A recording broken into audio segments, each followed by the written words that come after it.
Hello and welcome back, everyone. Thank you very much for tuning back in again for the final part of our presentation on attractions of Thailand. Before we get started, once again, please make sure that you go ahead and answer the key concept questions and complete the exercises after the reading or presentation has ended. Let's talk about Doi Sotep. So, Doi Sotep is the best known temple in Chiang Mai, a city in northern Thailand. It sits atop a mountain and offers great views of the city. The first temple of the site was constructed in 1383 and expanded in the following centuries. Down here we have Ayutthaya, which is the capital of the Ayutthaya kingdom, which existed between 1350 and 1767.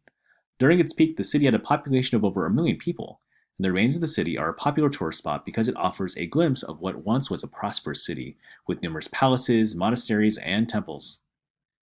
Down here is the Grand Palace. The Grand Palace is the official residence of the kings of Siam. It is located along the Chao Phraya River in the center of Bangkok, and the walled complex consists of various palaces, temples, and courtyards.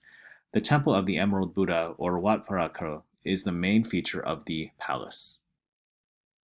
Up here to the right are the floating markets. Floating markets are a typical feature of tourism in Thailand.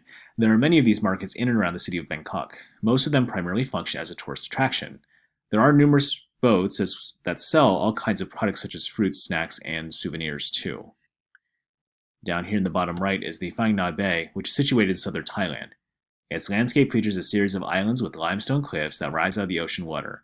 Phang Nga is located in a region that is famous for its resorts with white sand beaches, water sports activities, and scenic nature.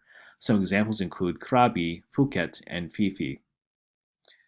So there you guys have it. Everything I want you to know about Thailand's history, geography, and culture. I hope you found these series of presentations and reading excerpts to be helpful for you, and I want to wish you well and good luck in completing the rest of the assignment.